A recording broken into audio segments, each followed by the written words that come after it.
So చాలా మంది troll చేస్తున్నారు, సీజీ వర్క్ ఎక్కువ ఉంది, ప్రభాస్ డూప్ని పెట్టి తీశారు సినిమా మొత్తం, ఎక్కువ శాతం ప్రభాస్ గారు లేరు అని చెప్తే ఫ్యాన్స్ నమ్మట్లేదు. వాళ్ళకి ఏం చెప్తారు? ఫ్యాన్స్ ఒకటే చెప్తా, ఆ చూపించే ప్రభాస్ లో ఒరిజినల్ ప్రభాస్ ఎవరో కనిపెట్టమని ముందు. వాళ్ళ ఫ్యాన్స్ కి తెలీదా ప్రభాస్ ఎవరో?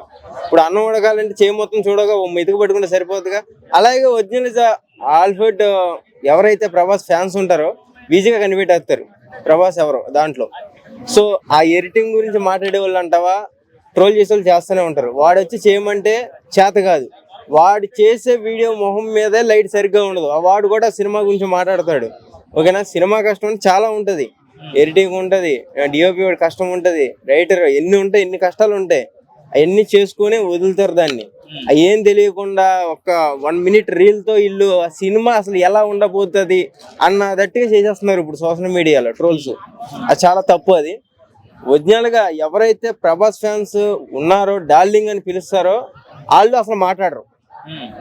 నా ప్రభాస్ ఉన్నాడు అన్నట్టుగా వాళ్ళకి సమాధానం వీళ్ళే చెప్పాలి తప్ప ట్రోల్ చేస్తుంటే కామ్గా ఉండి సర్దుబాటు చేసుకుంటే అయ్యండి ఇక ప్రభాస్ ఫ్యాన్స్ కాదే. మరి ఎక్కువగా సీజీ వర్క్ వాడారు అని చెప్తున్నారు, మీరు ఏమంటారు? వాడారు అంటే ఒక 2-3 చోట్ల మనకు కూడా అనిపించింది యాక్చువల్గా. ఆ బస్సు దగ్గర చేయి లేపే దగ్గర కానీ, ఆ లింగి లేపే దగ్గర కానీ, ఆ తర్వాత రెడ్ కలర్ కోట్ లో ఉన్నప్పుడేమో చాలా బొద్దు కనపడ్డాడు, ఆ బొలుపు ఆరిపోయే దగ్గర ఏమో డిఫరెంట్ కనపడ్డాడు. సో ఇన్ని డిఫరెంట్ లో మనకే అనిపించినప్పుడు ఫ్యాన్స్ కూడా అనిపిది అట్లా. కానీ ట్రోల్ చేసే వాళ్ళకి వీళ్ళే సమాధానం చెప్పాలా అట్లా. మరి ఓవరాల్ గా రాజాసాబ్ టీజర్ గురించి ఇచ్చి పడేసాడు భయ.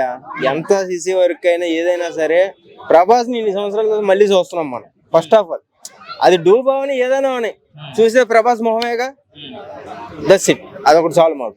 అయితే ఇంకొంతమంది ఏమంటున్నారంటే రాజు గారి గది సినిమాలో ప్రభాస్ యాక్ట్ చేస్తే ఎలా ఉంటుందో అలా ఉంటుంది. మరి దీనిపై ఇప్పుడు సినిమా నువ్వు వచ్చి తీయమంటే అరే తీసేద్దాం, ఎంతైనా పర్లా, డబ్బులు పెట్టని నేను తీసేస్తాను అంటావు సినిమా. సో మనం అక్కడికి వెళ్ళేటప్పటికి మనం ఏం చేయలేం, యాక్చువల్గా మనకేం తెలియదు కాబట్టి మాటే కదా మాట్లాడేస్తాం. కానీ అక్కడికి వెళ్ళాక మనకేం తెలియదు. సో జనాలు కూడా అంతే.